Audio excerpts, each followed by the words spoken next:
Welcome, guys. Welcome to the show. It's good to have you both on. Kit, I'm coming to think about it. Kit, have you ever actually been on my show? I know we've tried many times. I'm trying to think now. Um, Did you actually, well, maybe well, we once? actually we recorded an interview one time, but I don't think it ever went out. What the hell? Did we For record an for interview some and it did some reason? Okay. yeah, Well, it might have I don't been know what because the the hell happened. might have been because the connection might have been because the connection was crap or something. I But think yeah, so. Yeah. long time coming. Yeah, it's true. We try to set this up. Alexander, people remember you from the show. I have a secret to tell you about Alexander. He is Patreon podcast fan catnip. When I put a when I put a bonus episode of him behind my paywall, it was like a Willy Wonka like insanity phase. Like people were going nuts. People were going nuts for that episode. I had never until later on, like a few years later, I had never like gotten so many signups from one bonus episode. So clearly, I'm not doing something wrong. I'm not doing something right.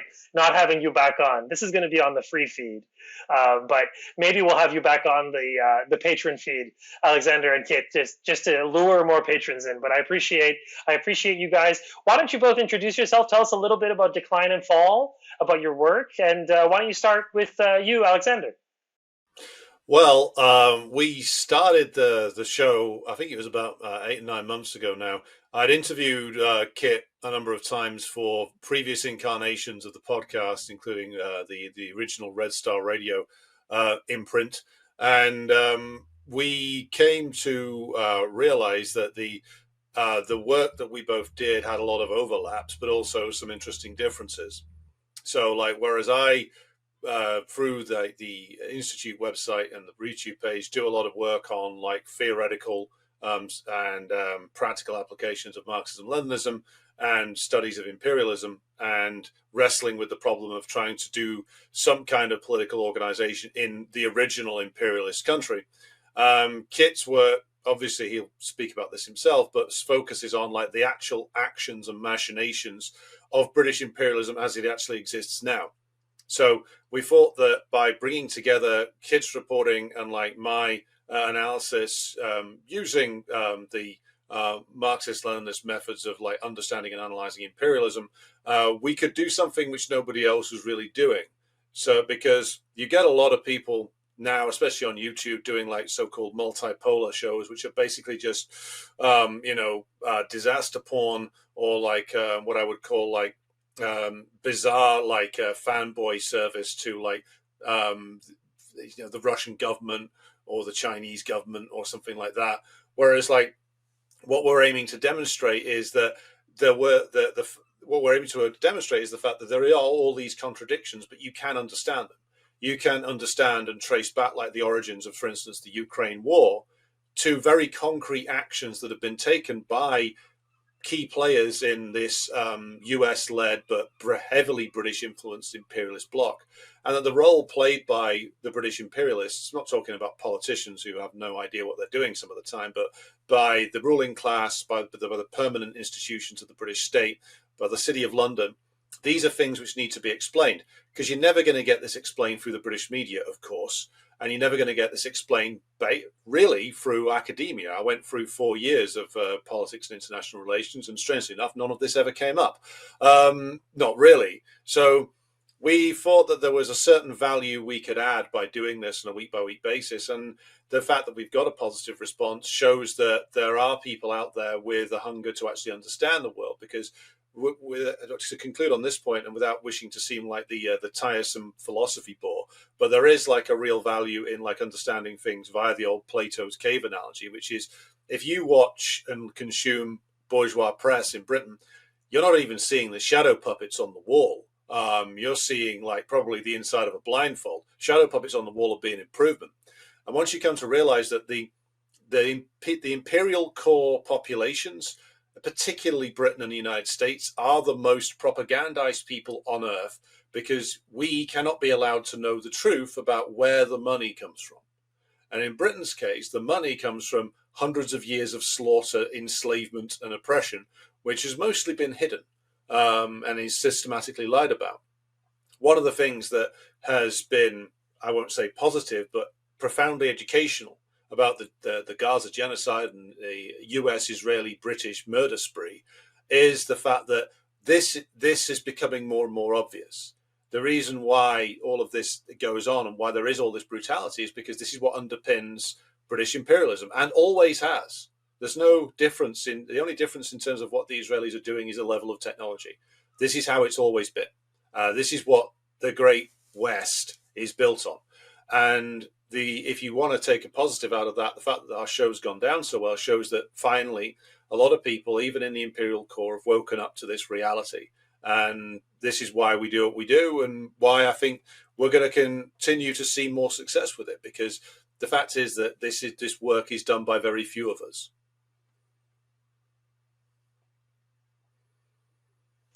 Kid, I muted you, so go ahead. Feel free to go ahead, unmute yourself, and chime in. Oh, well, no, thank you.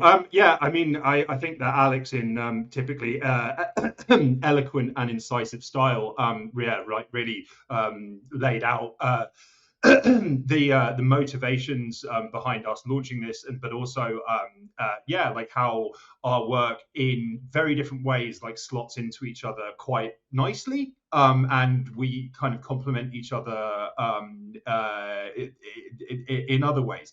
But I think, like, more generally, something that I've encountered for a very, very long time, I think that Alex is in the same category, is that the understanding of the British role in the US global empire, and the reason why we always need to prefix American empire with Anglo, right, is that, that Britain's role is just not understood or talked about with any seriousness whatsoever.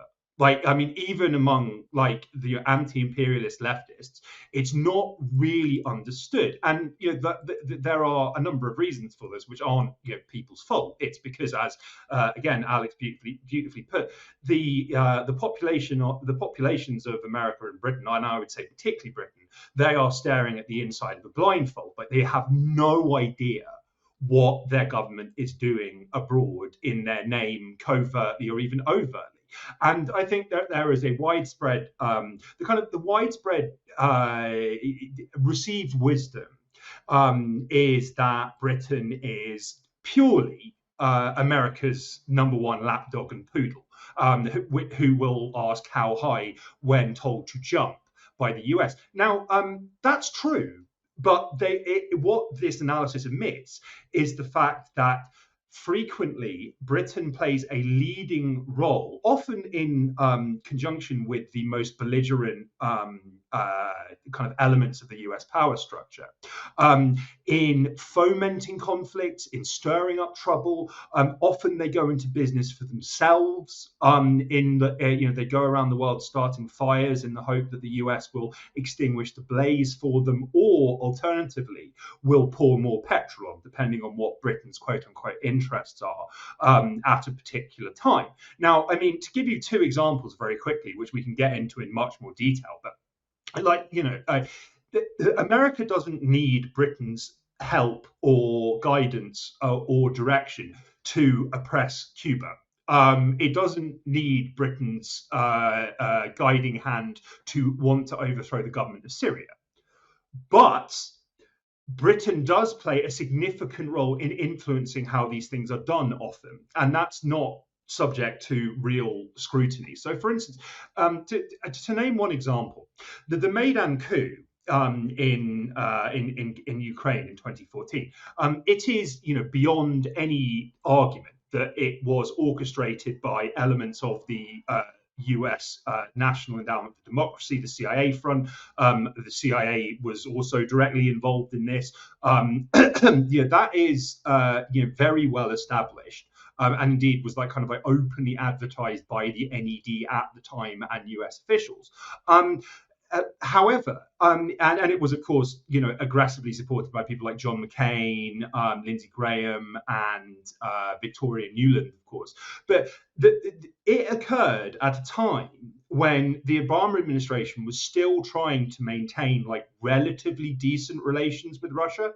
And so, you had something called the Obama Doctrine, which was that, well, Ukraine is not a core interest of the US, but it is a core interest of Russia. Therefore, we're not going to, at least overtly, intervene too heavily into this, right?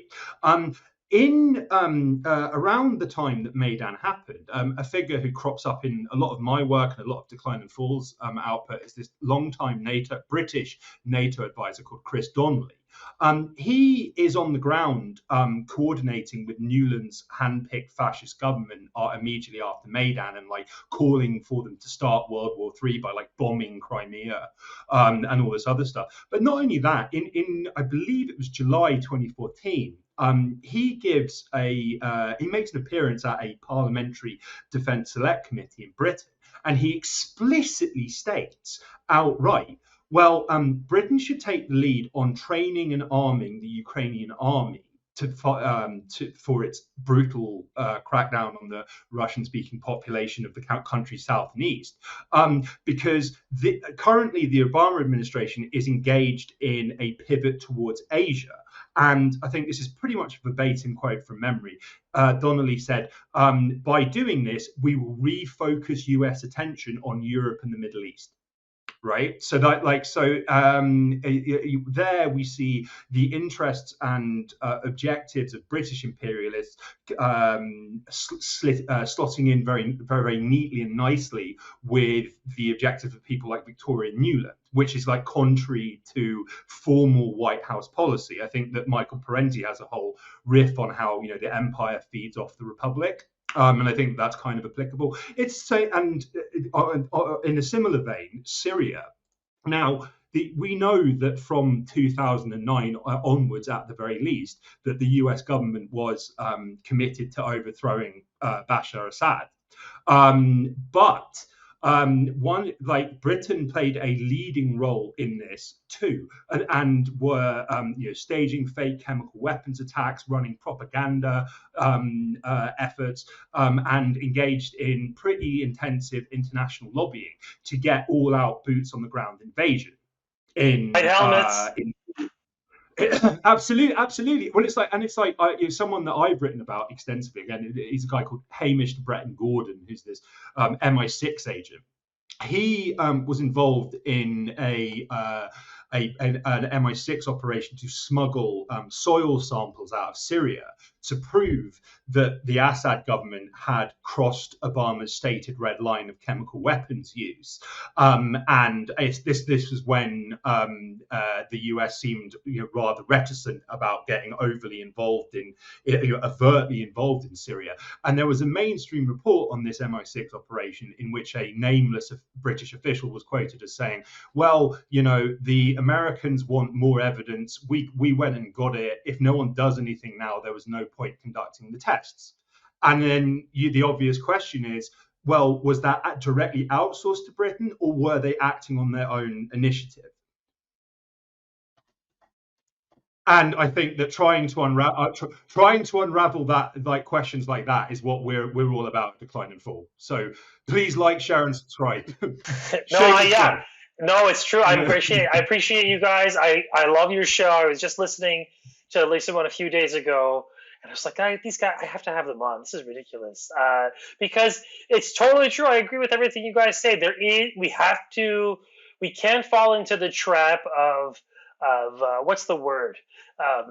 Reifying these sort of national boundaries as some kind of like trans-historical sort of authorial world historical force that this is America, this is the UK, this is this country, this is that country, and we neatly divide it up into the history. We divide up the world into the history of international relations, basically, which is like a poli-sci guy brain way of thinking, and also a diplomatic historian way of thinking.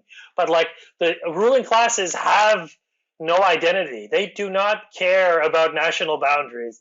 They use them when it's necessary, when it's important to their resources, but then they'll just Control-Alt-Delete that entire world order of borders that polices so many billions around the people, that kills with such ferocity too, to protect that border infrastructure. So I appreciate what you guys are saying about the sort of Anglo-American empire. I do say that there is a sort of rational problem, logical problem, though, of you guys wrapping around the sort of world order around just those two countries, because it's beyond that. Like, the issues you raise is that this is an international web of powerful Western imperialist states who have all joined forces under like the vassalage of Uncle Sam, who inherited all of that historical, let's say, power, who now wields it most decisively, but then delegates and relegates certain positions to various kind of like sub-commanders. So like the Baltic states have no sovereignty, but the ruling class of the Baltic states certainly enjoy a little bit of power because the US says so. I think if you like ramp up that level of power, you can explain what role countries like the UK and Australia and Canada too. I think Canada is less important to the US imperial project than the UK, however. It is a special relationship, and I do think we have to like respect that and like actually sort of like think about that and take it seriously, more than just like, because of course it's like what stupid normie chuds say, but it is something unique about this bond between the US and the UK. And I agree with you that we can't just say America this, America that, blah blah blah.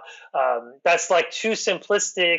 And on top of that, yeah, it, like as you point out, Kit, like the active work of the imperialist violence is not just like a single national affair. If it was just wrung from Langley or from Washington, whatever, it wouldn't work. They need an international team. Like controlling the planet, expropriating these resources, keep killing billions or threatening to kill billions. Like that's like hard work that requires like an international team. And so I totally am on board with that critique. I guess that's a good way of kicking things off, in the sense that, sure, the Americans led the war, like the dirty regime change war on the Ukraine. But here's my question. They clearly share interest with the UK in overthrowing and Balkanizing Russia. I'm sorry, my friends in the Balkans. I shouldn't use balkanize. I always say this. We should just say like split it up into a million pieces.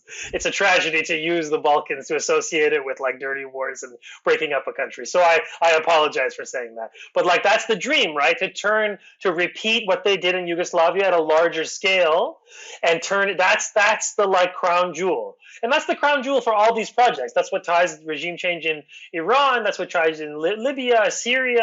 This is what they want, and they say it.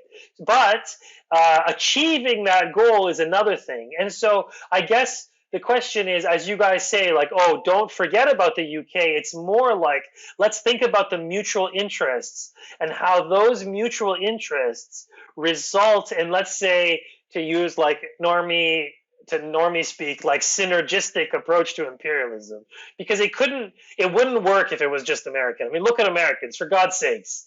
Like, they are incompetent. Like, one country has had an imperial order for a much longer time than the other country. So you would think that you can't just dismiss that kind of, let's say, experience, or like that kind of like more realistically race memory, because it is sort of like this unique thing. So anyways, I'll let you guys go.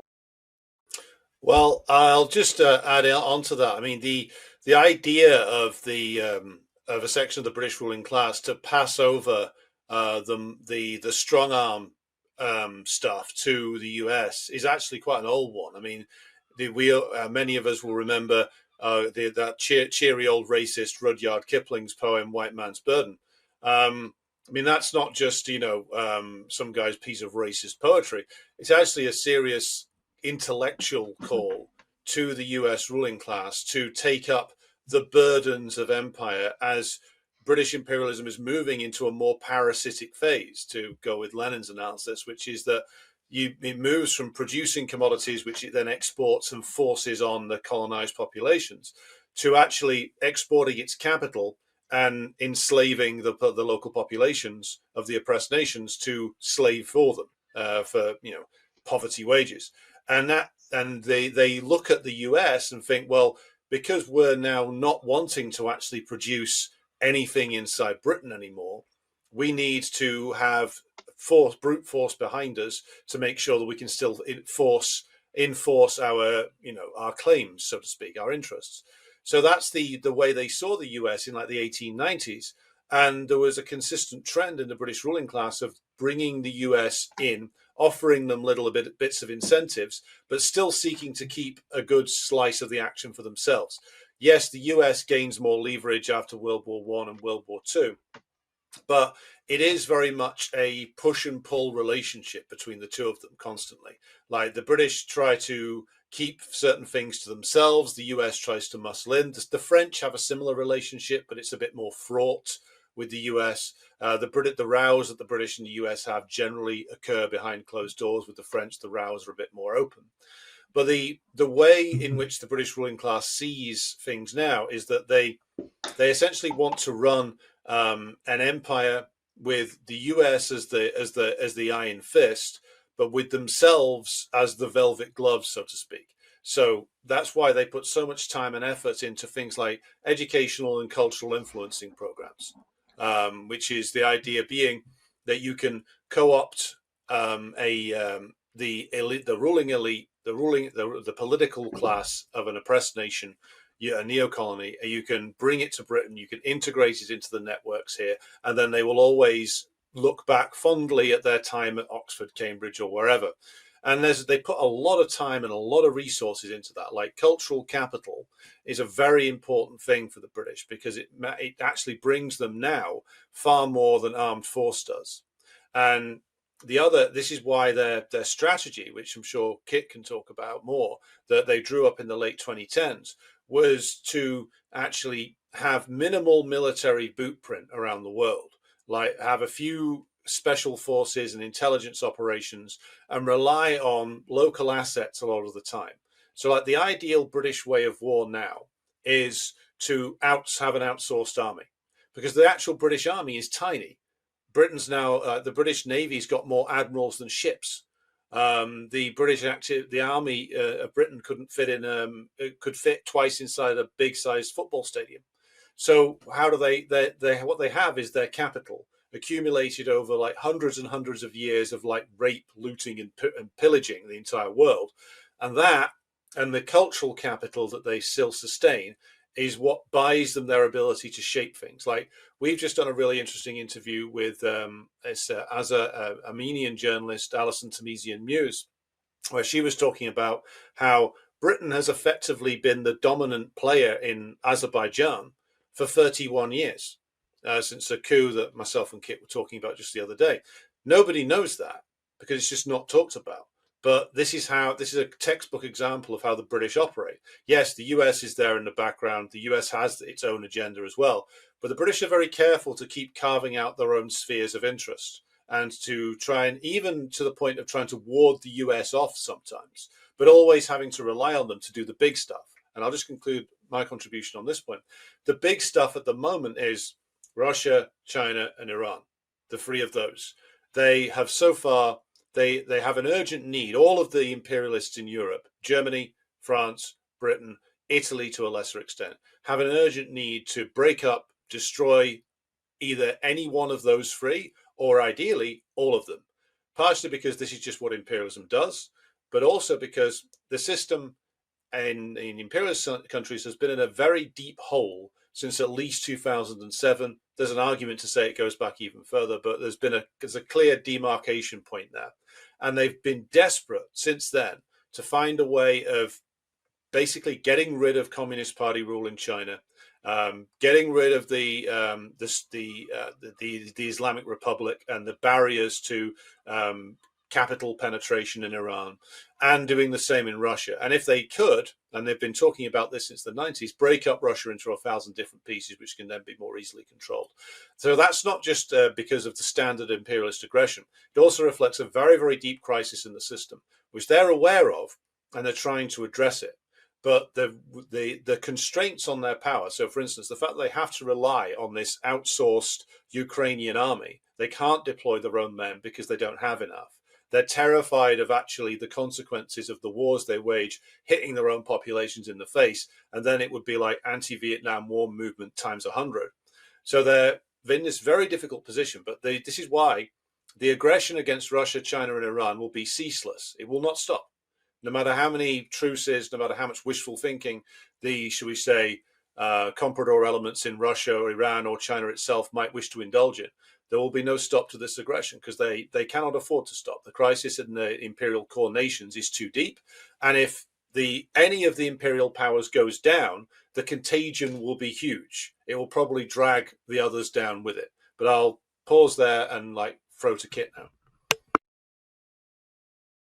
Well, I mean, on the subject of Rudyard Kipling, Winston Churchill, of course, was sending Kipling's poetry to FDR in the lead up to America's entry into World War II, which should tell you something about the objective of Kipling's writing. But no, absolutely, and I think that there are a number of different factors at play here, which is that if you go back to the end of World War II, there are Foreign Office memos where the British kind of lament that, well, after the war's finished, we're going to be at best a second rung power, and will be expected to take up our place, quote unquote, as a junior partner in an American global aegis. But it was rationalized that, well, we can take that on the chin because we can steer the much bigger, wealthier, more powerful American empire in directions that befit, again, our interests. And I think that pretty much,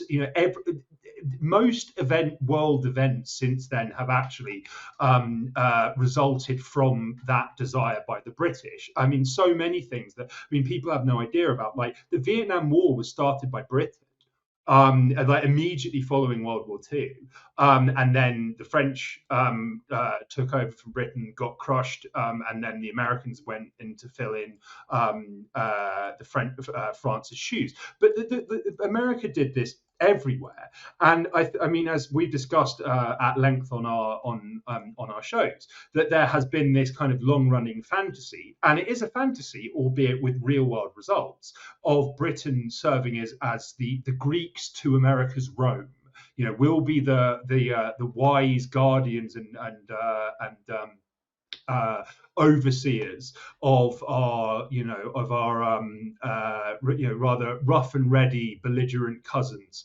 Will be the intellectual force behind this. Now, I mean, and on this subject, when I started writing very early on in the proxy war about how Britain was primarily responsible and was guiding Ukraine's proxy war effort, I had people pretty aggressively attack me. And then, you fast forward to today, and the Times of London is revealing that Britain is regarded by Kiev as the quote unquote brains of their war effort. And they are drawing up plans for the 2023 counteroffensive, the Krinky incursion, the Kursk counter-invasion. These were all British operations which were planned by British military and intelligence veterans, and often conducted using British supplied or bought equipment. So this is a long running story. The British are not always successful in this, and it has backfired on them. Such as in the case of the Suez Crisis in 1956, when Eisenhower ordered the British to back off a planned invasion of Egypt, which was the end of Britain's formal empire, but was by no means the end of Britain as an imperial power.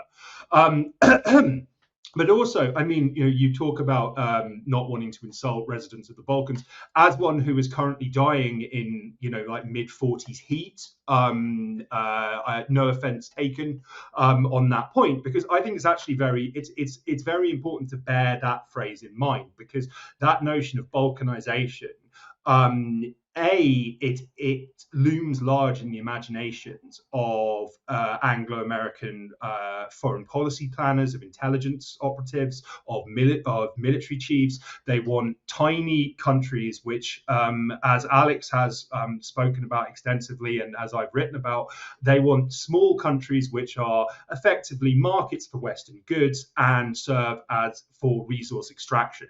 They don't have their own industries. They are completely dependent dependent on imports from overseas for everything. And they've been going around the world doing this ever since the wars of Yugoslavia, because the wars of Yugoslavia, the Yugoslav wars, were a very, very, very potent blueprint for what was to come.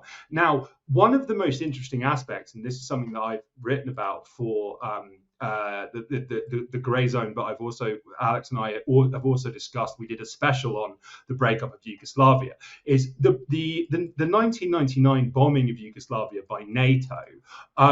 This, like, Britain was actually very much at the forefront of this. Like, it was Blair who was pushing not only for ever intensified aggression against non-military targets, despite the fact that government legal advisors were telling Blair this is like really, really dubious and is going to result in civilian deaths and open up Britain to war crimes charges. Blair was wanting to go ahead with it anyway. But another aspect of this, which has been completely forgotten, is that Blair also wanted to invade Yugoslavia. And yes, as I've reported on for the Grey Zone, in April 1999, this is when the bombing had been ongoing for 5-6 weeks and was a total miserable failure. The British drew up wide-ranging plans for an American invasion of Yugoslavia, where the US would send hundreds of thousands of soldiers to the country and Britain would send about 40,000 max, because that's all they had available. And they, but Blair and Clinton had a huge bust up about this, and apparently Clinton was very angry that Blair was kind of hinting at doing this publicly. Now, there is a veteran British client journalist called Andrew Marr, who is like just the kind of an establishment mouthpiece. He wrote a book called A History of Modern Britain. I wouldn't recommend reading it because it's garbage, of course, but there is a very interesting section on it, on the Kosovo War, where he stated it states that Kosovo taught Blair many lessons, one of which was that he had tried to bounce Clinton too obviously into a ground invasion, and he therefore realized that American presidents need tactful handling to achieve desired results. Now, of course, in the immediate aftermath of 9/11, you have Blair. He sends a bust of Churchill to the White House, evoking Churchill's speech to Congress following Pearl Harbor, and he sends all of these letters to Bush where he's saying, well, you need to lock in maximum global sympathy for the US and launch a wave of muscular military interventions across West Asia. And again, it's like, is it the tail wagging the dog here? I mean, we know that the Project for a New American Century and like US neoconservatives wanted to do this anyway. But like, again, the question arises, what level of influence did the British have over this? And were they a key driving force in disastrous US-led imperialism?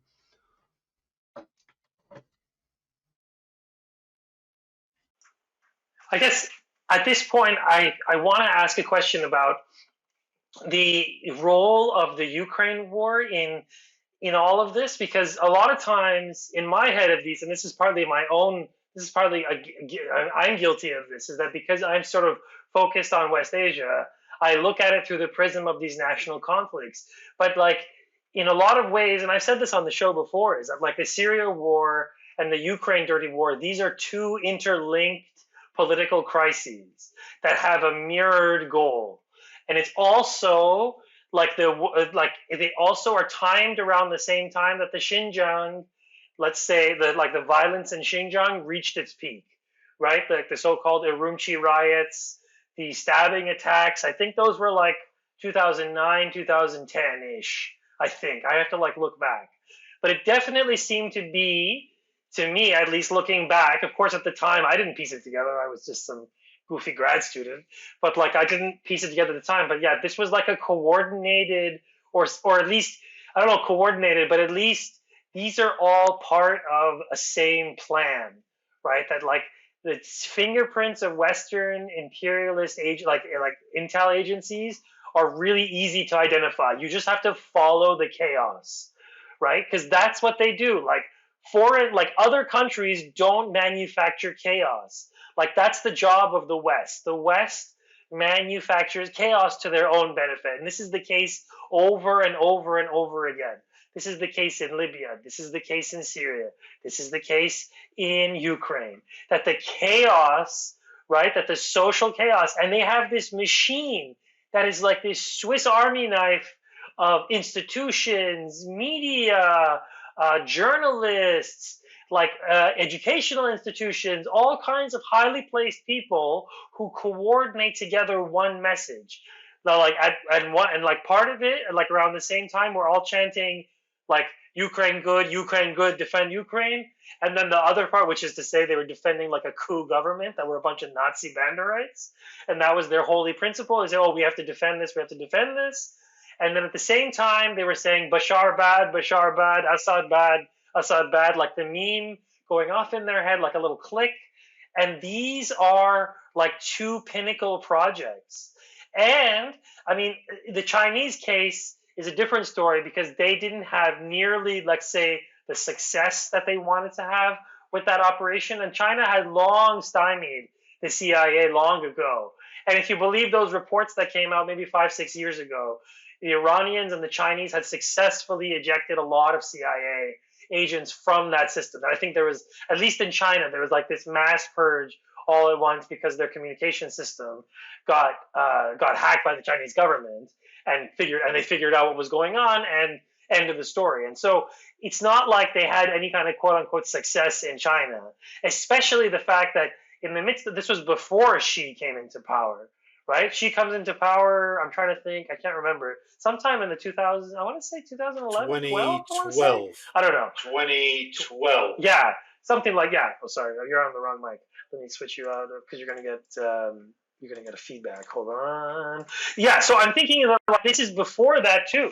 That like before Xi comes to power, when they realize that like, oh man, this China thing is a lot harder than we thought it would be to crack this. And on top of that, like the independence and the sovereignty that like under him that China has constructed, like rapidly too, that is something that concerns, because how has that really played out since then? I mean, where I'm going with this is, okay, this strategy that they unfolded, it looks like it worked to a certain extent, right? They drew Iran and Hezbollah into a nasty quagmire, expensive quagmire in Syria that they eventually lost, right?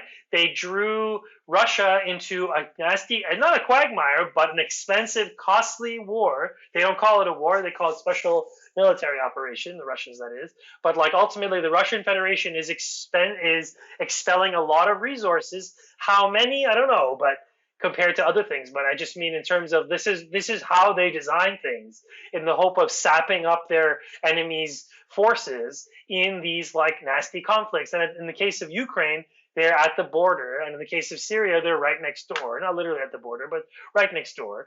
And so like that is something to consider in all this. Like, did it actually work out for them looking back, let's say 15, 20 years later? Because this era that we've all become adults in, we're all roughly the same age, has been one of incredible violence, not just in West Asia, but in huge parts of the world. And so this violent wave that we've been a part of, that we've watched, I wonder now, like from where you guys sit, has it been successful? Obviously, Kit, you're sitting in a country where it was quote unquote successful, where they had justifiably mission accomplished. You know, the banner that they tried to put up in Iraq, but they laugh about. Like they could actually do that in Yugoslavia. It was mission accomplished. And to this day, the like fractured remnants of Yugoslavia, they don't have sovereignty, right? Like basically, they're just. I mean, they have a little bit, probably more than their northern neighbors, probably, but in terms of like, you know, all the things that mark your sovereignty in terms of like the role of the U.S., you know, acquiescence to the Zionist entity, you know, foreign policy, all that stuff, you know, these countries are more or less, with notable exceptions, you know, on the American side. But in the case of Russia, I wonder, you know, like they didn't get their prize of smashing Russia into 1,000 pieces, and on top of that, the guy who's always been a thorn in their side is still around. He's still popular, and it doesn't look like he's going anywhere. So you wonder, like, do they just run these plans anyways? They don't have to get the results they want. They just do it because they have unlimited resources. I would say that their success rate over the last like 20 to 25 years is at best it's partial success in some areas. If we use the example of Ukraine, it was clear the way they wanted this to go, which is that they had a long-term plan to take over the running of the Ukrainian state, which was enacted throughout the 1990s in various different phases of partnership with NATO. Ukraine contributing towards the Iraq occupation force, trying to integrate it that way. There was the 2004 so-called Orange Revolution, a color revolution, which was meant to firmly bring Ukraine into NATO. That didn't quite work. So they had to go for a full-blown fascist takeover to turn Ukraine into what was needed, which was essentially a completely militarized state run by fascists that was a pure comprador government backed up by the armed force of the fascist groups and the very extensive deployment of foreign intelligence assets, as even the New York Times admitted that there is a gigantic CIA operation in Ukraine, has been for years. There's a huge MI6 operation there and British Special Forces operation there.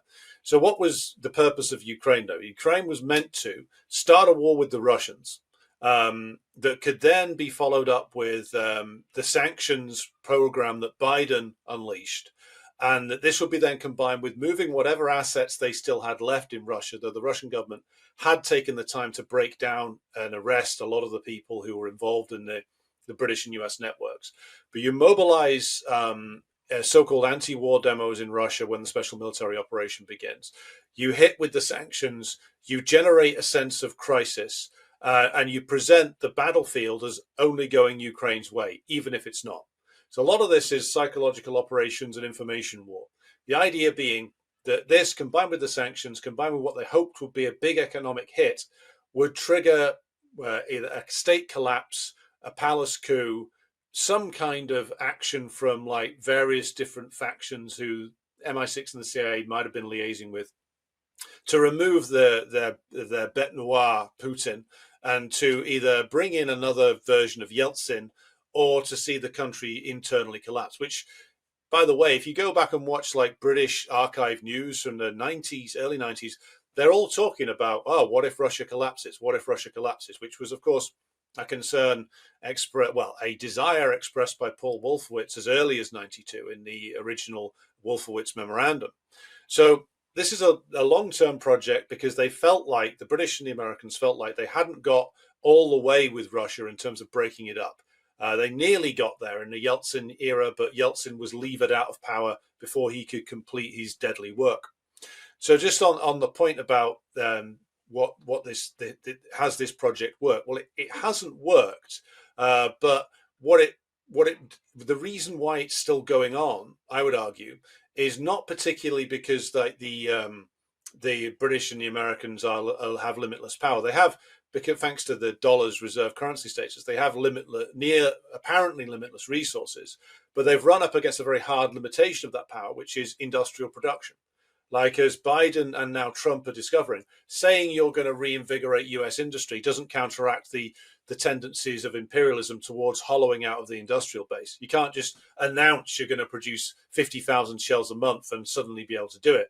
There's very real limitations on that. And so what the reason why the war goes on really is principally because of contradictions inside the Russian system itself, which is that the Putin system, I would argue, is a balancing act between various different factions inside like the Russian governing circles. I would argue that it's a Bonapartist regime in the classical sense of the term, that has elements in it that are genuinely patriotic, nationalistic, some elements that are pro the Soviet legacy, and they all want to end the war with a military victory.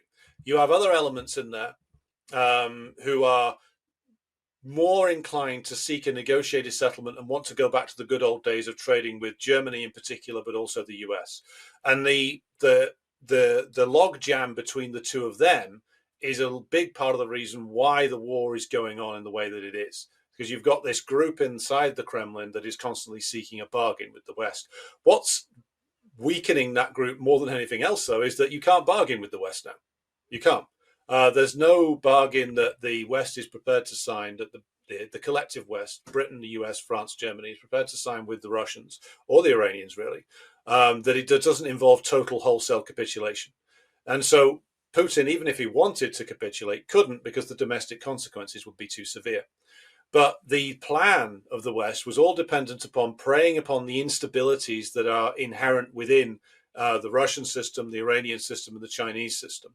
And that's the real talent that the British in particular have, which is they have been skilled in the past at being able to pinpoint areas of weakness inside their enemies and to co-opt their enemies, or to co-opt a section of them. We should remember that the British principally conquered India 200 years ago, not by direct military invasion, though that did happen, but by preying upon the contradictions between the different Indian states, buying off some, siding with others against their enemies, slowly co-opting and controlling the elites of these different states. And then before they knew it, the British were running everything. That's still the mode of operation. It fails when a state is strong enough and a ruling group is unified enough to repress this kind of activity and to unify the population behind it. And that's why it's failed in Iran so far, it's failed in China so far, and it's failed in Russia so far. It worked in other areas, such as we discussed Armenia briefly earlier, where the state was weak. There was a huge gap between the great mass of the population and the rulers, and the successive governments allowed the British in particular, but also the French and the Americans, to take over the entirety of civil society and essentially brainwash the population to a pro-West position. But now that playbook's running out of juice, because more and more governments, like, for example, the Georgian government, have realized that, we can't just turn over our entire university sector to the National Endowment for Democracy, USAID, and the European Union. It tends to not produce good results. So I think we are reaching the end of this, but as always with like the end of any empire, it doesn't go down and just disappear. Like, there are some people who think we're going to transition to this lovely multipolar world and somehow the British and the Americans are going to learn to sit down and behave like good boys. No, this isn't the way it's going to go. I mean, to quote the old line from Chairman Mao, the only way war ends is by using war against it, basically. And it'll only end when their proxies are all defeated. They're unable to co-opt anybody anymore, and they are forced finally to either give up or try and conscript their own populations. And at that point, that's where the end comes. But I'll throw to Kit now for his take. Yeah, well, I mean, I think that we can run into the risk of, like, the end of Burn After Reading, where, like, the Coen brothers movie, where it's like, what did we learn? Well, we learned to not do it again. What did we do? I don't know. Like we kind of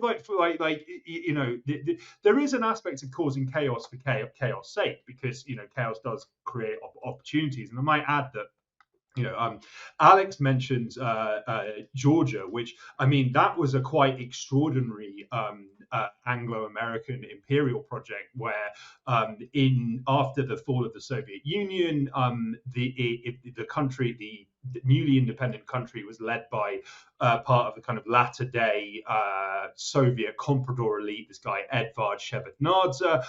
He wasn't as reliable a puppet as the US would like, so they got rid of him and replaced him with Mikhail Saakashvili, who was this like brutal dictator, but was tolerated because he allowed for asset stripping and neoliberal rape and pillage of Georgia, and then very foolishly instigated a war with Russia that they lost very badly in a matter of days. But I mean, an upshot of that was that many countries in Central and Eastern Europe, which had hitherto sought constructive relations with Russia, asked for NATO military installations and missile systems to be placed on their territory, Poland being a very obvious example. So, like, even chaos and failure can produce opportunities. Now, the British Foreign Office, I might add, like in openly published documents related to their quote-unquote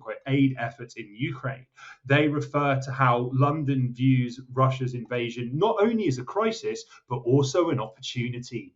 And a key component of that is the fact that due to martial law, the government can pass all sorts of legislation enshrining privatization, selling off state assets and land at like discount prices to Western buyers. There is that aspect of it, but also as well is, I think that one of something that like continually jumps out to me, and I think that we saw this with Russia before the proxy war erupted, and we kind of still see it to a large extent to Iran, is that countries, even if they have been on the receiving end of like Western, Anglo-American imperialism, their leadership can often be like kind of inconceivably naive as to the reality, as to how cynical and conniving the Americans and the British are. And it's like, when Angela Merkel and was it Francois Hollande, the French and German leaders who brokered Minsk, like both admitted that Minsk was never meant that this was the peace agreement in South and East Ukraine, that it was never meant to be honoured. It was just a way of buying time for Ukraine to rearm and get ready for Russian invasion further down the line. That Putin, when he was talking about how disappointed he was to learn this, he sounded like really genuinely kind of betrayed. And it's like, to the outside observer, to people like Alex and I who like monitor this stuff, like, how could you be so gullible as to trust that this wasn't some kind of ruse? And like we see this with Iran, where it's like the nuclear deal, the JCPOA signed with the Obama administration in 2015. This followed a campaign of an international, mainly Western, but UN level as well, campaign of sanctions, which, as far based on my own journalistic reporting, seems to have been triggered by an MI6 black propaganda operation to convince international bodies and overseas governments that Iran did have an ongoing nuclear weapons program and sought to acquire nukes. Under the terms of that agreement, the IAEA, the International Atomic Energy Association, it was granted unimpeded access to all of Iran's nuclear complexes. Like half the work the association was doing was focused on Iran. Now, we now know, due to leaked documents, that the IAEA had its chief, Grossi, had a close personal relationship with the Israeli government. And the information, including the names of nuclear scientists, were being handed over to Israel, if not other Western powers. And it's like, was the purpose of that JCPOA always in service of war? Was the purpose always to effectively spy on Iran, gather intelligence, gather targeting data, so they could prepare, so the West could prepare the foundations for war further down the line? And that kind of seems almost intuitive if you understand the history of UN affiliated organizations, or stuff like the Helsinki Accords. We're coming up to the 50th anniversary of the Helsinki Accords between the Soviet Union and the US, where the Soviet Union opened itself up for monitoring by Western organizations and NGOs, and it made contact with political dissidents and who sought regime change, like Solidarity, the Poland's trade union. But there were no concomitant obligations imposed on the US. Like, it wasn't Soviet observers being sent to see whether the US was complying with human rights obligations, wasn't oppressing African Americans or people of color, wasn't supporting fascist regimes in Latin America. That wasn't part of the remit. And we have seen with, again, like the Organization for Security and Cooperation in Europe, we've seen them do exactly the same thing over and over again. Again, to take things back to Yugoslavia, the OSCE created a dedicated, quote unquote, Kosovo verification mission to ensure that Yugoslavia maintained the terms of a UN ceasefire in its counterinsurgency battle against the CIA and MI6-backed Kosovo Liberation Army. There were the KLA wasn't being monitored for whether they were observing a ceasefire, but more widely, that OSCE mission was effectively a CIA front, and they collected extensive intelligence and satellite imagery and data, which they shared with NATO, which helped with their bombing of Yugoslavia in March to June 1999, and they also shared it with the KLA. And it's like, the OSCE is supposedly concerned with conflict prevention. It was explicitly involved in fomenting conflict in Yugoslavia, and according to a May 2000 Times of London report, preventing a political resolution to the conflict. And it seems that the OSCE played a very similar role in Ukraine during Ukraine's civil war as well.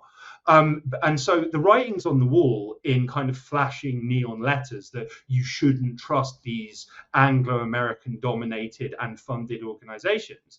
And yet countries like Iran and Russia still seek sometimes, or at least until relatively recently, have sought to collaborate and cooperate with them. Well, I mean, I think there's a larger response I have to that specific to Iran. I know obviously a little bit more than I do to the Russian case, but for us as outsiders to those countries, it's obvious to us. But inside of those countries, then there are their own political limitations and political realities. So that to what our ears is like a no-brainer, what is into like the national framework, you have to sit and like hem and haw. You have in the Iranian case, right? You have a sector of the population that just wants to be Western, and I imagine this is true for Russia too. Is that you want it to be over? You want the siege. You want the feeling of being outside looking in. You want the glass ceiling done away with. You just want that good stuff. Like, I tell this anecdote a lot because like I have like cousins who like will fly around the world, and like the first thing they do is go shopping. That like this is like the dream. And I imagine that there's a chunk of the Russian population, or the population of the Russian Federation, that feels the same. That they want the Funko Pop civilization of the West. And this business of sovereignty is boring to them, and they don't care. And maybe they're in a class position that allows for that position, because we know that rich people can escape from these countries when they overthrow them, if that's like the goal.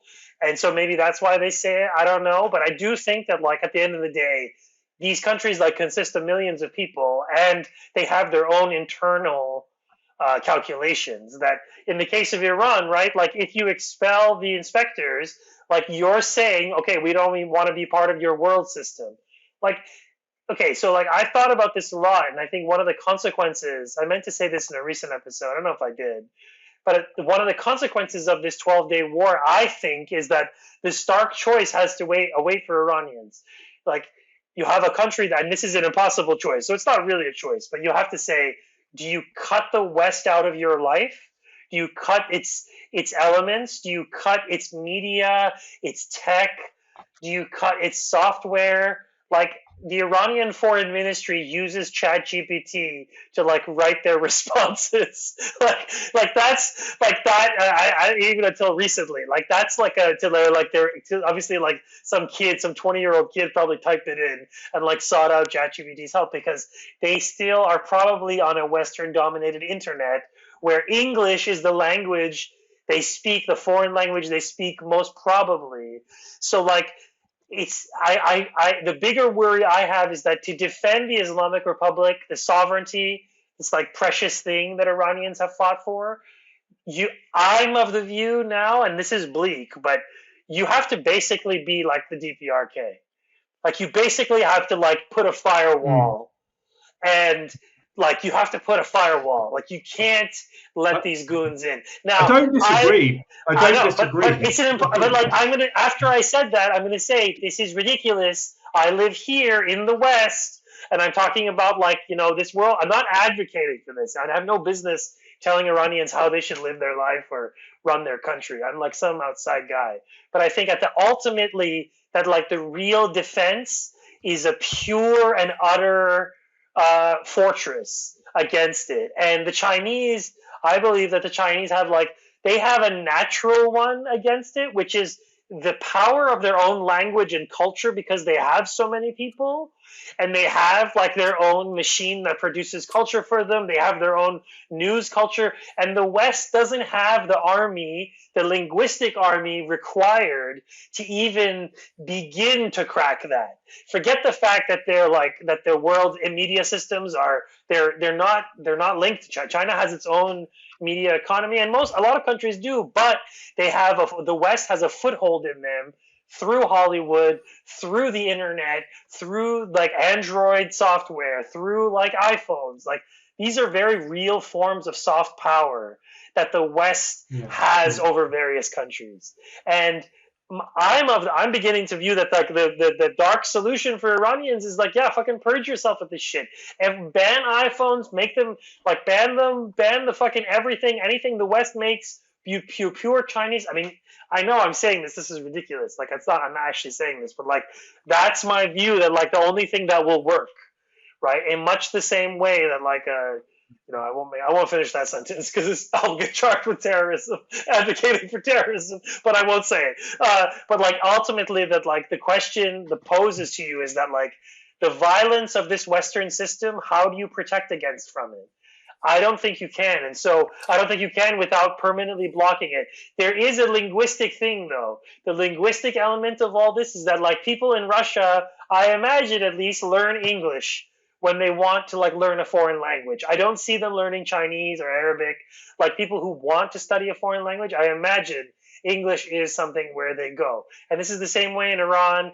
Iranians speak very good English, and so even I'm asking them to turn away from that entire culture because in reality it is so fucking wretched and aimed at them and aimed at destroying their country. Like most of it, at least a tiny sector of it, maybe not, but like I don't know. These are like existential media questions of like how do you defend against this? Because yeah, you're right. The international system is just a big fucking Hollywood set. It's a big facade that you could like push over, and when you see it behind, it's like the CIA, MI6, a bunch of like fucking privileged corporations. Like that's the world system. And what's interesting is that it seems at least in the case of Ukraine, in the case of Gaza, it seems like they're willing to burn a considerable portion of that world system. At least it's artificial, it's artifice, which is to say it's legal, juridical artifice, cultural, whatever, whereby international organization just means Western controlled dominations. So like all the sanctions that were placed on Russia day one, nary to be found for the Zionists, despite all their crimes, right? Like so that contradiction is an interesting thing, and you wonder, have they decided to just punt and say, fuck this, we don't need this system anymore, we're just going to do it the old-fashioned way, like our forefathers, and stamp on the stupid, disgusting low people of the earth? On the latter point, I don't think they have a choice. The shock to the system that Operation Al-Aqsa flood gave them I think was quite genuine. And they became afraid, and they increasingly are more afraid for the security of the Zionist regime and its future, riven with internal antagonisms as it is, and also having suffered a lot of damage from the Iranian response in the recent 12-day war, more damage than they were ever prepared to admit to, and it produced more internal problems for not just Netanyahu, but the entire Israeli state than they were prepared to admit to. The fact is that, just with regard to the question of the Zionist state, this was established, as I think everybody or most people listening to this will be aware, to be a beachhead for first the British and now the Americans in West Asia, and to do the brutalization job that it's done over the past 80 odd years. If they lose that, if that was to collapse somehow, or fall prey to its own internal contradictions, or there would be a more wider Palestinian uprising that also included the West Bank, which endangered the Zionist entity, then that would be, I mean, I think the late Hassan Nasrallah said it, which is that the war that kicked off on October the 7th is a war to remove the Americans and the British from the region. And that starts in Palestine, and it starts with the Zionist entity, but it goes much wider than that. And it goes much wider than that to draw in what the Popular Front for the Liberation of Palestine said in their, I think it's their foundational document. It is not just about Zionism. It's about the other pillars of Western, or particularly British and American power in the area. It's about the Saudis. It's about the Gulf states, monarchies. It's about the sponsorship by Britain and America of these various reactionary forms of largely but not exclusively Sunni Islam, which we're seeing now run a reign of terror inside Syria. So it's about all of those things. And it's probably why they killed Nasrallah, because he was a revolutionary who had that wider vision, that this was a region-wide struggle for liberation. And just on the point of like how the power of the West can be resisted. The power of the West, I think, can only be resisted by tapping into like revolutionary traditions, and revolutionary traditions that involve, to use Lenin's term, going lower and deeper into the masses.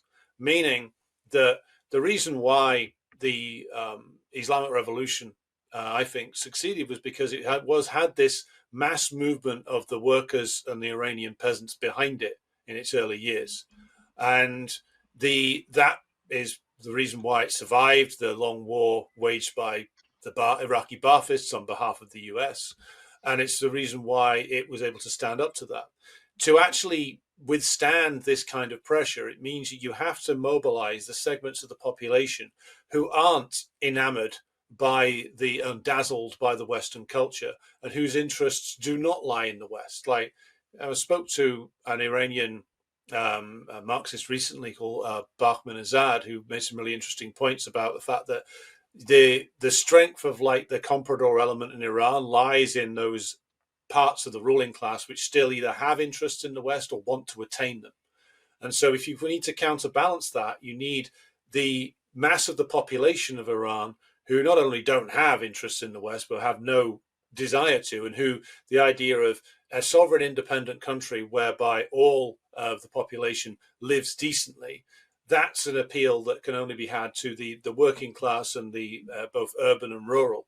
And it's those people who need to be mobilized as a counterweight to the more, I would say, sort of petty bourgeois types and bourgeois types who are always looking to the West because they're always looking towards the skyscrapers, the culture, etc.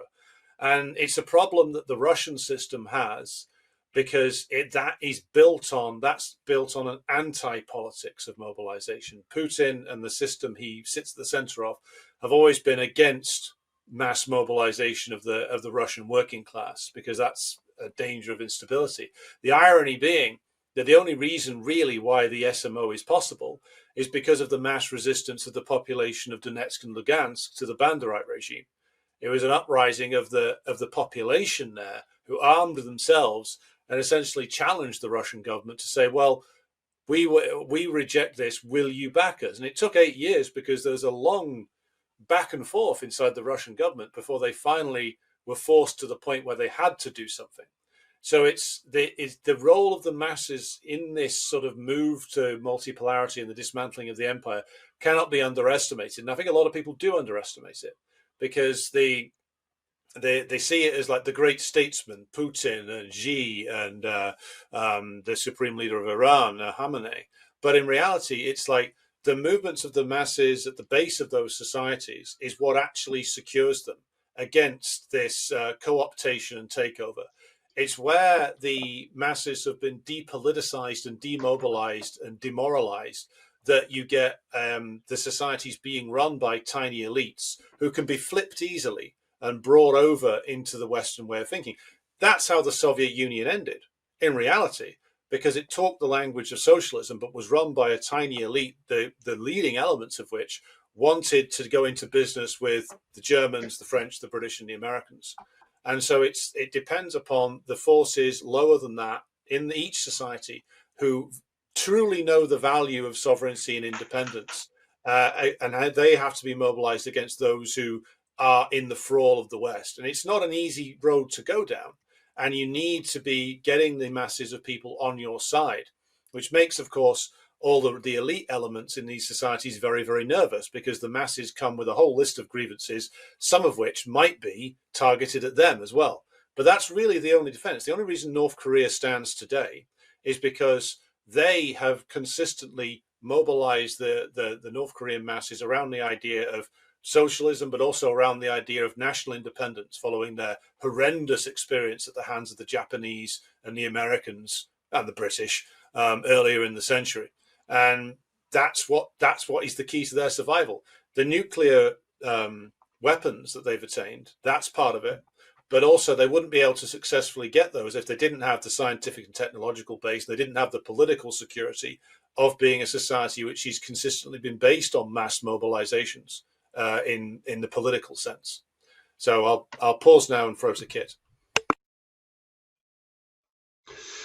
Yeah, well, no, I mean, I completely agree that that we do run the risk of in questioning the seeming naivety of foreign governments. We often can overlook the local dynamics, both at a state and public level. But more generally, I mean, I do think that yes, I mean, I stand by the fact that like the writing is on the wall now, like unambiguously for any country in the empire's crosshairs. There's that now almost cliched alleged Henry Kissinger quote, which is it's far more dangerous to be a friend of America than an enemy. Like even countries which are fully signed up to the US agenda, this endangers them. The risk that policies which are damaging to them can be imposed upon them by Washington. I mean, we saw this with the sanctions, against Russia, which have wreaked absolute havoc with European economies, have destroyed and deindustrialized great swaths of the EU, and yet European elites seem to want to just continue doubling down on this, inexplicably and indeed contrary to ever rising public opinion. I mean, I'm certainly not calling for this kind of global autarkic system where there is zero collaboration, cooperation, or relations between different countries. But it's quite clear that there is a need for a significant degree of economic and political independence. And actually, there are encouraging signs. I mean, for as bleak and depressing as some of our conversation may have been, there are very encouraging signs in certain parts of the empire. I mean, we see in Africa, the Association of Sahel States, AES, these are countries which were created as a product of imperialism, that were carved out by European powers from the African continent in the late 1800s, and have been subject to intensive meddling, rape and pillage, genocide, and all sorts. And certain parts of the continent remain under US occupation and hegemony. Certain parts of the continent remain under British hegemony. Certain parts of Africa are still run by the French as colonies. But increasingly, countries across Africa are booting out foreign presence. And like, that doesn't just mean removing American military or French or British military bases. It's banning the BBC. You know, like, it's like, it is with it, we are a lot more powerful individually and collectively than we give ourselves credit for. And there is more of us than there are them. And it's like, you know, that there is always, we should never ever be fall into complacency about the risks that for all their decline and fall, again, shameless plug, of Anglo-American imperialism, they still remain dangerous. So we should remain what's the word, on guard at all times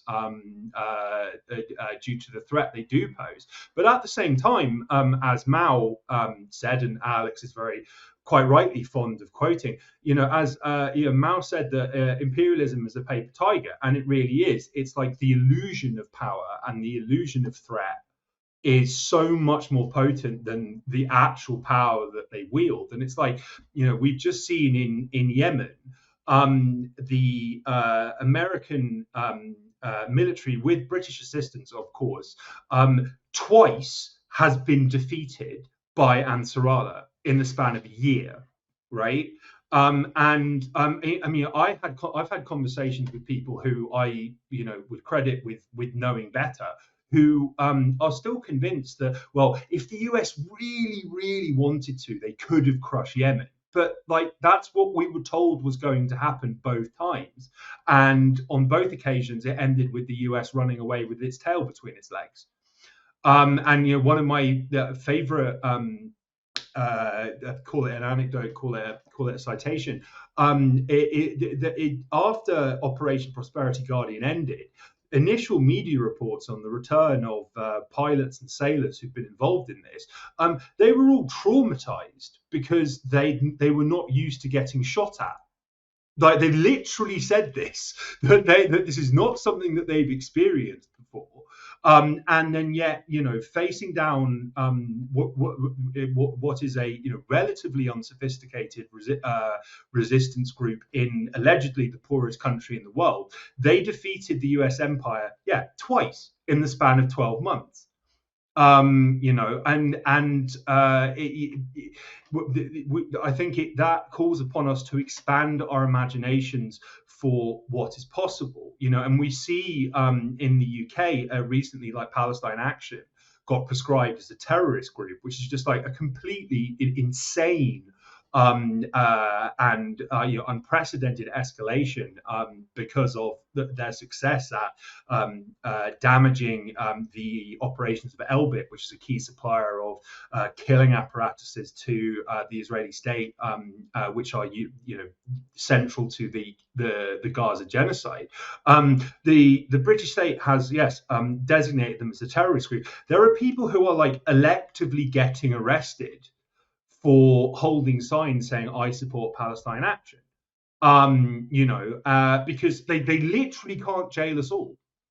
And I think that a lot more people need to decolonize their minds and think, well, if we all act ungovernable, well, actually, there's not that much that the state can do about it.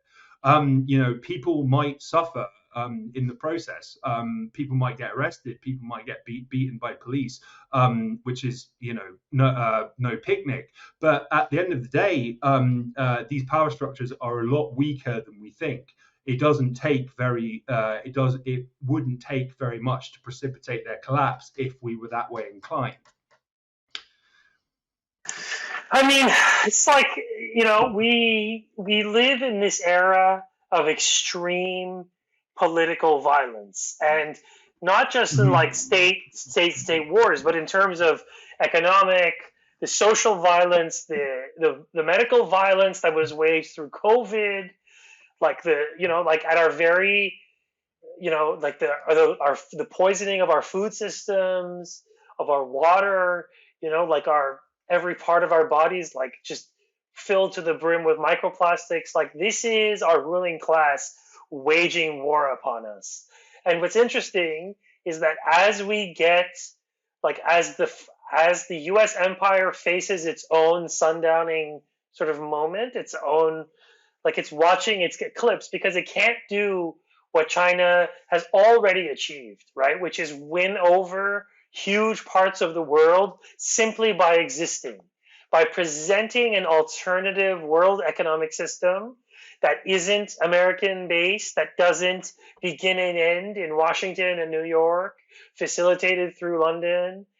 That the fact that they've already beat them at this game and they barely even started playing, which is must be so maddening to like a Westoid, like Yale educated goon who said that like this is our world. We've been cultivating this for a long time. How dare you show up and build a few, like build essentially like an empire of rail, right? That's the only empire China has, is rail lines, and even then it builds them for other countries too. That like in your imagination you thought this world system would just go forever, right? Like you thought you could just suck the world's blood, the planet's blood forever.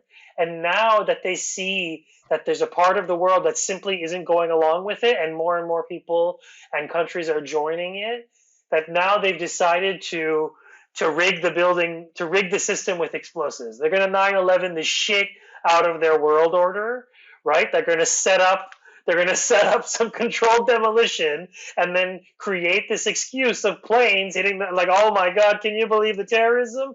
And they're going to proceed to blow up the planet, which is essentially what they're doing, right? Like they blew up, like, and it seems like that they're going to use their entity, their Jewish entity, their colony, to wage the war that they can't do themselves on their own, right? That like that's going to trigger it. And it seems like they tried. I'm still confused as to what actually happened. Were they going for all the marbles, or or is this round one? And if one is true, two can be also true too. Like those aren't mutually exclusive, but in one scenario they were mutually exclusive. That like they wanted all the marbles and they went for it and they failed. And in 12 days of war, their colony was hit with a ferocity they've never experienced.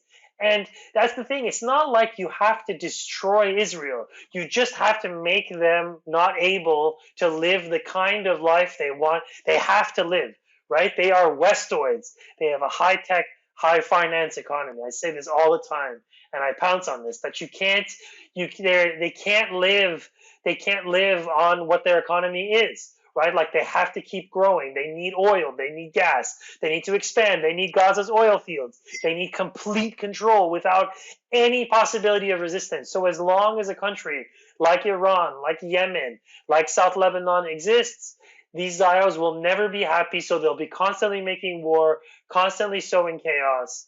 And that for me is like both the anxiety and also like the relief, because it just shows you how fake they are, that this is what they have to do to continue. That their countries around them existed for thousands of years without having to resort to these kinds of measures. But because Zionism is Zionism and imperialism is imperialism, it has to do this. It has to operate like this. And this 12-day war, it taught them that they're not immune to the violence that they export, right? That they flex on their enemies in such a way. And so that is like, I don't know. That's where I kind of want to. I kind of like have a question mark. Like, what is it? Like, what? Of course, like nobody can read the future, but I'm pretty sure that they cannot simply let Iran off. They cannot let simply Iran exist. So whatever hybrid warfare stage we're at next, it's gonna be something, because the entire war machine, like Iran is their crown jewel. That's like, I mean, obviously Russia and China too, but in terms of the West Asian region, knocking Iran down, getting Iran out of the way, getting Iran out of China's corner, so to speak, and also out of the corner of Russia, that is a huge blow to both of those countries. Not just in terms of economic military stuff, but energy. Russia less so than China, obviously, but that and the dream of Belt and Road dies in the end of the Islamic Republic, because the countries around them are nothing. Like, they can easily control. They do control Pakistan. Afghanistan can be brought to heel again, no problem. And the Arab countries are a write-off now, with the exception of Yemen and South Lebanon. So that's kind of my view of, to bring it back to the most important place in the world, of course, because I'm Iranian, I have to say that. To bring it back to the Iranian-Israeli question is this is not this is war is their basic setting. They just are like that Simpsons episode where it was the evil Krusty the doll. They just have two settings, good and evil, and the West only has one setting, which is evil, and it's always on and it runs 24/7. So if you're a country like Iran and you want to protect your citizenry, you want to protect this precious little thing called sovereignty, you don't want to end up like Libya, you don't want to end up like Syria, and you don't want to have that happen to you. So how do you do that? Some people say build the bomb. Some people say have a more aggressive foreign policy. Some people but at the end of the day, we cannot understand the logic of Iranian actions because we're not inside that system. And to me, trying to sit here and parse the response and parse how they responded to this crazy Pearl Harbor that they underwent, and that kind of thing, I don't know. That's maybe I'm just not there yet, and I need more hand holding to get there. But at the end of the day, yeah, the stakes are really high. The West is collapsing, and you're right, Alex, that this is that for them it's not working, so they need to expand. And yeah, Ukraine, Syria wars, Iran, all these regime change wars in West Asia, the attack on Nord Stream, which we haven't brought up, to increase the dependence of Europe on LNG, American NLG, liquid natural gas. So these are all things that are interrelated. And yeah, but you know what, guys, we've been going for an hour and a half. I want to leave you both. Why don't you give us one closing statement each? And we'll start with you, Kit, since we opened the episode with Alex. Okay, sure. Well, I mean, I would say on that point, I mean, I can't claim to speak for the Iranian people or speak for the Iranian government, but I actually think that while, yes, the threat hasn't gone anywhere and Netanyahu has expressed a willingness to strike Iran again, as has Trump, and as Alex and I have discussed on many shows, all Israel can do is try to expand, even if it doesn't have the economic power, military might, or even population to do it. That's their objective. It's like the gnomes in South Park. It's like, why are you stealing people's socks? Profit. I mean, it's like they are completely just tethered to this notion of perpetual expansion, perpetual war for perpetual peace, etc.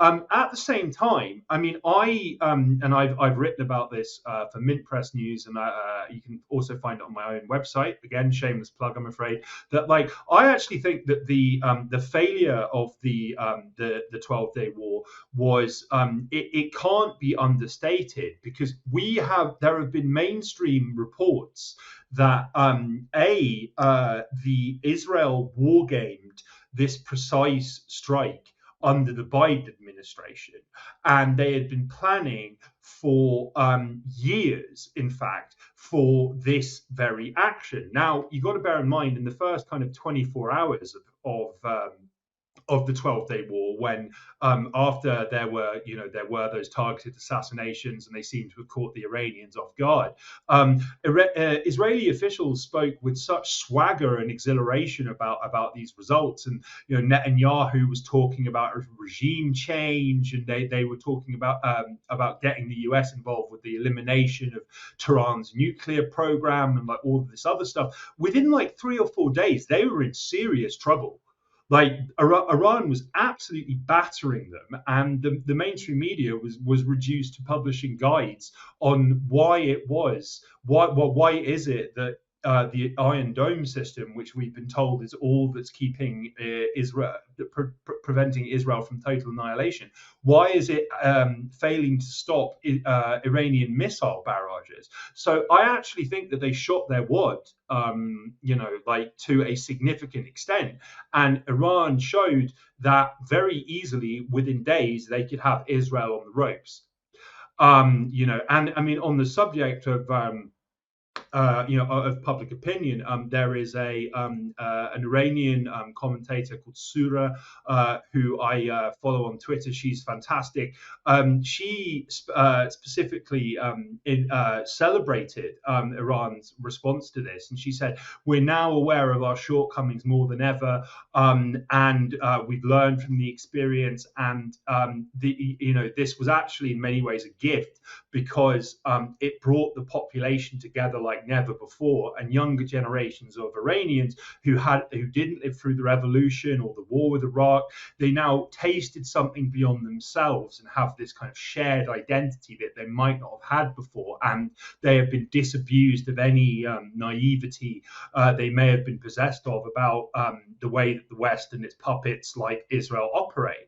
And I think that should Israel again attempt to foment all-out war with Iran, which Britain and America would be all in on, it could be the end of Israel itself. They will be up against a much better prepared adversary in the form of Iran, with a unified population who will support total victory, which would entail the eradication of US military presence in the region, and indeed, yes, the destruction of the Zionist entity once and for all. And they may be far better defended as well, because, I mean, this failed blitzkrieg against Iran has just pushed Iran further into the arms of Russia and China. Hitherto, Iran didn't have security and defense agreements with China and Russia. It may do now. So, I mean, I don't like to make predictions, not least because of the tendency of geopolitical commentators and independent journalists to make wildly incorrect forecasts of the future. But I mean, I do think that we are the empire is closeless and running on fumes. And as I say, they are a lot weaker than a lot of people think, and we are collectively a lot stronger than we might believe or know. So, I mean, if that's a positive a positive note to end on, I hope.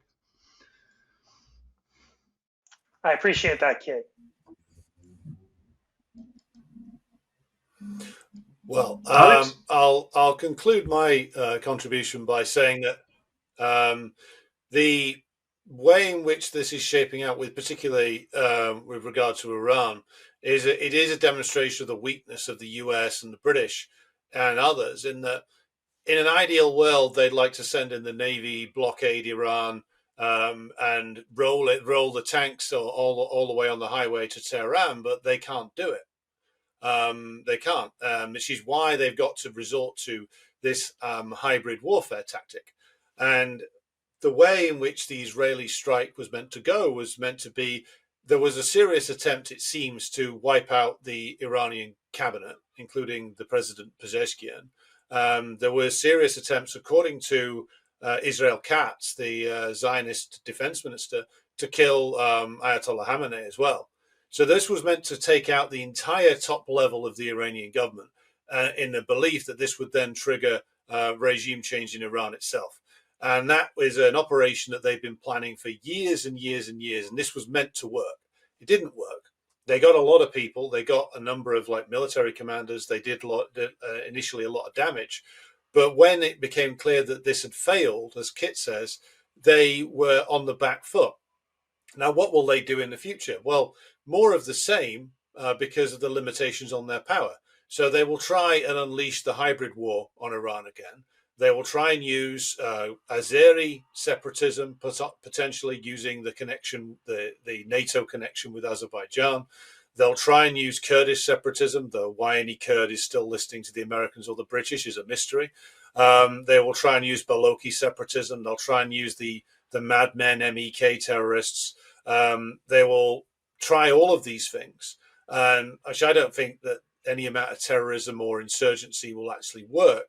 And then they may well try, in desperation, another round of bombing and assassinations and renew the air war waged principally by Israel, because this is Israel's whole purpose. The whole purpose of the Zionist project, as adopted by the British and then the Americans, is to do this. It is to target Nasser's Egypt, Ba'athist era Syria, Ba'athist era Iraq from time to time as well. Any country, no matter what political flavoring it has, that shows signs towards independent development is to be targeted and brutalized by Israel. Now, if Israel can't do that anymore, then Israel loses its value to the West. Now, there's a lot of people screaming and shouting about Israel being the sword and shield of Western civilization, same language they use about Ukraine. But what's been revealed is just how limited Israel's power is, how limited their options are.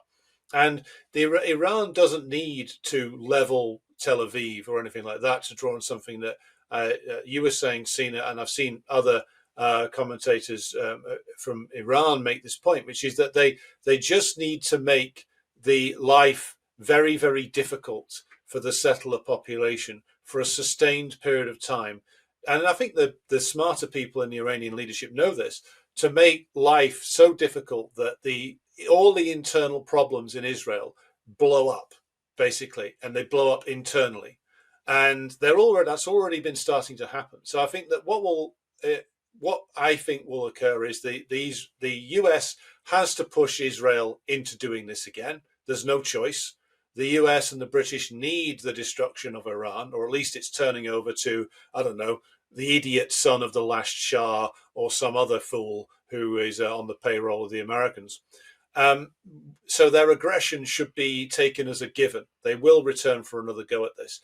I don't think that this will work for the reasons we've been discussing, and I think that the failure to knock over Iran and the defeat of Israel, which has already been defeated, will be one of the key moments in seeing the power of the Anglo-Americans and the French, let's not forget them, slowly disintegrate. Because once the power of the Zionist regime and its illusion of power has been dispelled, well, then we're starting to look at then all the other things that the US and British power is based on. So that's why, the Al Saud family has reason to be nervous. Why the other Gulf states have reason to be nervous, because once Israel's done, well, then it might be their turn. And I think this is coming, which is why you see the Saudis trying to reorient themselves around BRICS from time to time, desperately, spreading their bets. But I think what's been revealed is that if Iran can withstand the Israeli and US and British hybrid war against it, then that will rebound back spectacularly on the imperial paymasters and their Zionist proxy. And that will be devastating for Anglo-American power in West Asia. And we should, everybody who sincerely wants to see the end of British imperialism, both from inside Britain itself, should welcome an Iranian victory. Because an Iranian victory means the ability to generate profit of the British imperialists gets damaged, and their ability to manipulate things internally in this country gets damaged too. So every sincere revolutionary, every sincere communist in the imperial core countries should be cheering for an Iranian victory in the near future. That's a perfect way to end that episode. Thank you, guys. Big fans of your work. Thank you for this episode. Talked a lot. Cheers, covered a lot of ground. Appreciate you guys. Let's do it more. And let's chat. Okay, I'm gonna press end recording.